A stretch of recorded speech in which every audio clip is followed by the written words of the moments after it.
Hello students, I am Dr. Navneet Kaur from Department of Computer Science and Engineering, SIRT College. Today I'll be taking lecture of subject Digital Systems. The topic which I'll discuss in this lecture is Pulse Code Modulation, or we can say PCM system. Now, what is Pulse Code Modulation? Pulse Code Modulation is a method of converting an analog signal into a digital signal. We know that analog signal is the signal in which the amplitude can take any value over a continuous range. That means it can take on an infinite values over the amplitude of the signal.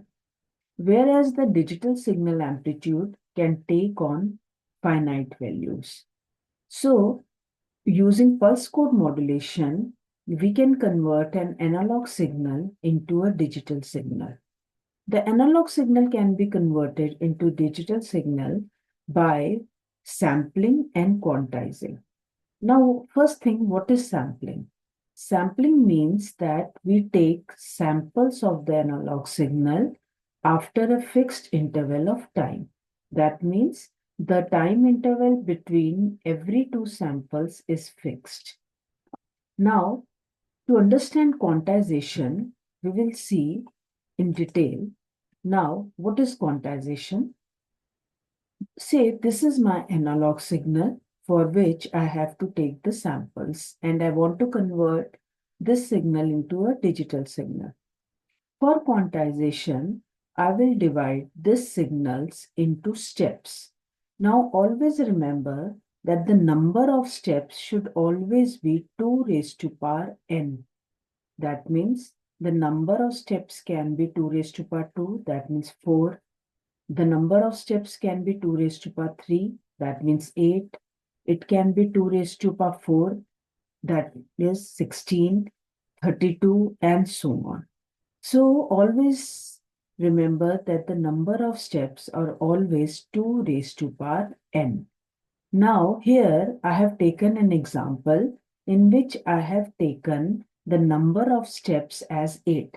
We can see the solid lines. Now if I measure, this is first step, second step, third, fourth, fifth, sixth, seventh, and eighth. So we have divided the whole signal from negative peak value to positive peak value into 8 equal steps. Always remember that we have to take 8 equal steps. Now what we will do, we will form a middle level of all the steps. We can see the dotted lines over here. First is M0, which is the middle level of the first step. Then M1, which is the middle level of the second step. M2, middle level of the third step. And M7, which is the middle level of the eighth step. Now these M0, M1, M2 and M7, all these levels are called quantization levels. Now, for quantization, we have drawn a quantized signal. That means whenever we want to find out the quantized value, we will always see that the signal at particular instant is closer to which sample. Now say, if I'll take a sample here, now we know that if I'll take sample here, this sample will be closer to M0 as compared to M1. That means the level to which it is closest, or we can say nearest, is M0. Then any other level. That means M1 is farther, M2 is again at higher distance, M3 is again at higher distance. That means the value of the sample at this interval is closer to quantization level M0. That means for this sample, the value of the sample will take this level, which is M0. So here we can see I have drawn a quantized signal. Whenever the samples are from here to here, that means from this value to this value, it will be always nearer to sample M0. So it will always take its value to this sample, which is M0. Now, if I take sample here, now this sample is nearest to this level, which is M1. So this sample will take its value equal to this level M1. That means we are approximated any sample to the nearest quantization level. It is same as like in layman's language, we round off any decimal value to the nearest integer value. That means we can say 2.4 is approximated to 2, 2.3 to 2, whereas 2.7 and 2.8, they are approximated to 3. Likewise, here also, the sample, whenever any sample is nearest to any quantization level, it will take its value equal to that level. Now, here we can see that this signal, which is in the form of a steps, it is known as quantized signal. Now, by using quantization, instead of having multiple amplitude values, we can say that we will have the value of the sample either at M0, M1, M2, M3, M4, M5, M6, or M7. That means any sample will have value among all these 8 values. That means instead of having infinite values, we will have only 8 values of any sample. That means we have quantized our signal and we have approximated any sample to the nearest level, which is your quantized level. Now, this is your quantization. So, here we have converted our signal to the fixed amplitude levels. So, quantization we can say is the process of mapping a large set of input values to a smaller set. Now, the quantization of an analog signal is done by discretizing the signal with a number of quantization levels. Now, here we can see that there is a difference between the original signal and the quantized signal. We can say that there is a difference. This difference is known as quantization error.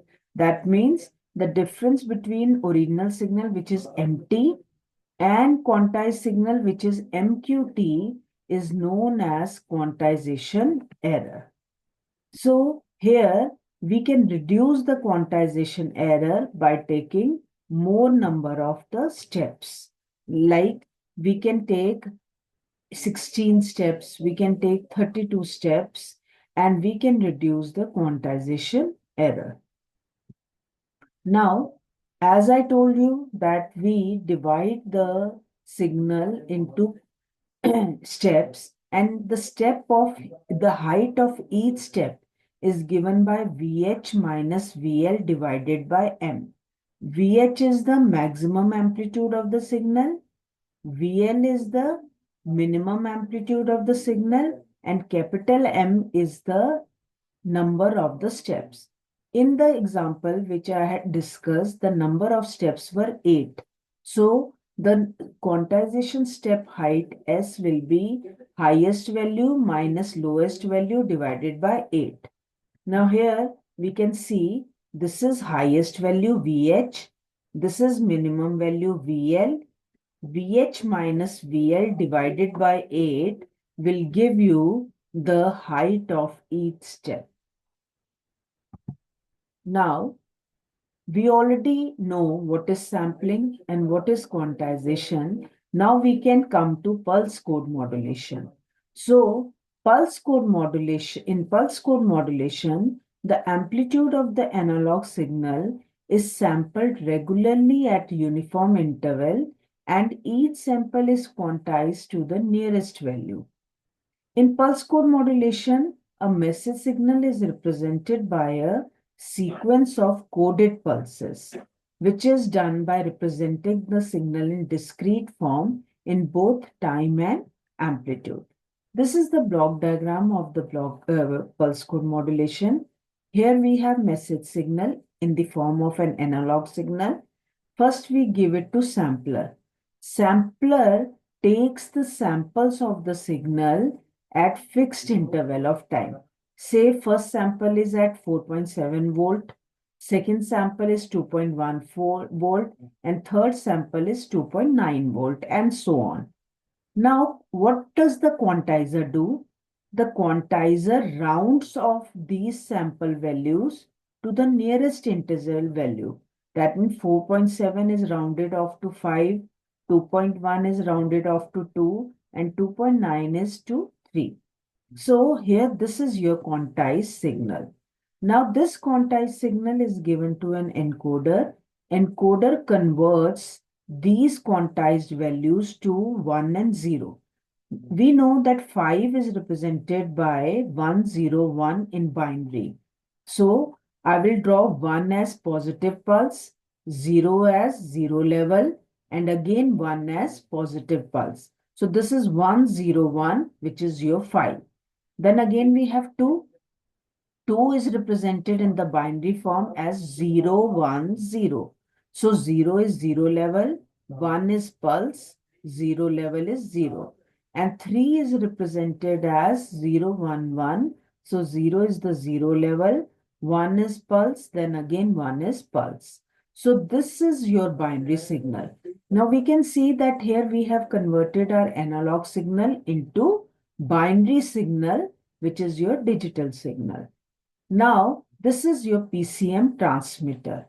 Now, this signal is transmitted across the channel to the receiver. Now, when this binary signal comes to the receiver section, because it has transmitted through the channel, there is spreading of pulses because there is a tendency of the channel to introduce a noise in the signal. Due to noise, the pulses have spread out and they are not in the form of a fresh pulses. Now there is spreading of pulses. Now this quantizer will refresh the pulses and we will again get back the signal in the form of a fresh pulses, which is the same as the signal which we had transmitted. Now, here we have next block as decoder. Decoder is opposite of encoder. Now, encoder had converted the quantized value to binary value.